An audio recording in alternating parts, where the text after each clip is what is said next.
It's rivalry week here in Provo. I'm Jared Lloyd, sports editor for the Daily Herald. Joining me today is Talo Steves from Total Blue Sports. And Talo, got to be excited for the upcoming BYU-Utah game. Going to be an exciting contest in Rice-Eccles Stadium this Saturday. You're absolutely right. I mean, this is what BYU fans and Utah fans lived for, right? I mean, it's the in-state rivalry. Now it's finally here, and hey, let's get the show on the road. Absolutely, the biggest sporting event annually in the state of Utah, in my opinion, and just awfully exciting. Fun to get to this point. BYU had no trouble with Weber State over the weekend, winning 45-13. Tal, what did you take away from that game? What is BYU going to take away from that game to kind of get them ready to play Utah this weekend? Well, I think the game with Weber State was a very good game in preparing BYU to face Utah. Gave them a chance to really hone in on some things that maybe they need to work on in preparation for Utah. Now, BYU, in my opinion, needs to get that run game established better from the running backs. Michael Lisa, David Foote, Yona Pritchard, those guys really got to get that running game going. However, it's going to be much more difficult to do against a squad like Utah State with a guy like Starlo Tulele being on that defensive line than it was playing against Weber State. But that's a key point. BYU's got to really establish that run game, and that's something that they averaged about 7 yards a carry against Weber State in comparison to 2.9 against Washington State. But given the defense of Utah, BYU's got to really establish that run, in my opinion. Well, I think that's huge, and specifically, I'm worried about the interior presence because the outside runs, Utah's got a lot of speed on defense, right. And so those outside runs might not be there as much as they were against Washington State and Weber State at times. I think they got to be able to get 3, 4, 5 yards up the gut a little more consistently than they did against Weber State. I'm right there with you, thinking the run game, because you got to take some of the pressure off Riley Nelson. Well, absolutely. And if BYU is consistently third and long or second and long, then all of a sudden it opens up a lot of things for Utah to do creatively and defensively, and it places a lot of pressure on that interior offensive line of BYU and Riley Nelson. Everybody knows Utah's coming off a disappointing 27-20 overtime loss at Utah State. Emotional game for the Aggies, and I think they really were able to take it to Utah and eventually came away with the win. How do you think Utah is going to bounce back after that? They lost. It was announced today that Jordan Wynn won't be involved in part of the program anymore. He's giving up football. How is Utah going to bounce back from these kind of 1-2 blow that they've had to take now as they prepare for the BYU game? Well, first of all, Utah being in the Pac-12, that was a big emotional thing for them. They do not want to be the third best team in this state.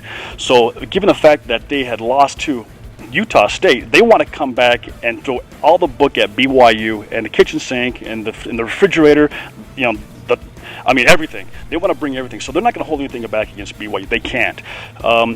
With that being said, Utah has to come back and they have to try and attack BYU with their run game.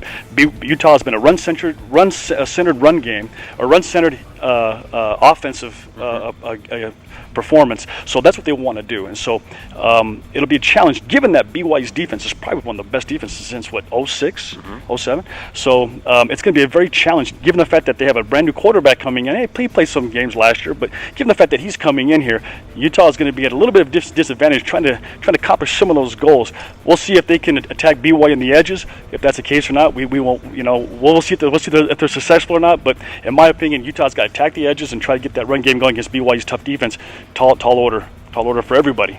Is going to face this incredible BYU defense. I think you're 100% right on what Utah's going to do for this game, though. They're going to give everything because the last thing they want to be is 1-2 heading into that Arizona State game. Arizona State played well, so Utah's got a lot riding on this game, a lot more than just the rivalry. I think their season, just like BYU's season, might hinge on what happens this Saturday, which makes it really exciting, even though it is early on in the season. So, Talo, I got to ask you.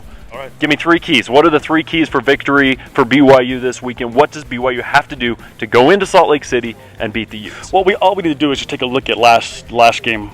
That BYU played against Utah last year. They had 7 turnovers, so they got to cut back on the turnovers. Every game that BYU has won, they've had fewer turnovers. I believe the 3 games that BYU lost, they had 17 turnovers combined. So BYU's got to cut back on the turnovers. Number 2, they have to really give Riley Nelson a time to throw the ball and to pick apart the middle of that Utah defense. In my opinion, Utah's linebacking core is a little bit suspect this year. So giving Riley Nelson enough time to stand back there and pick off those linebackers and safeties and whatnot is very key. And then third, in my opinion, BYU's got to establish that run. Establish the run, allow them to establish that run, to open up that passing play action fake. you get those three, BYU comes away with the victory. I'm with you on a lot of those. I can't disagree on any of those points. I'm going to add that I think they have to harness the energy. There's always energy with a rivalry game. You have to harness it, utilize it, not let it control you. If you let it control you, you try and do too much. That leads to big mistakes, costly mistakes like happened in last year and in previous years. So I think that one's really big as well. The other thing I think that is going to be an interesting that I'm looking at is that secondary from Utah. Injuries, suspension. The Utah secondary is a little bit suspect as well, just a little bit.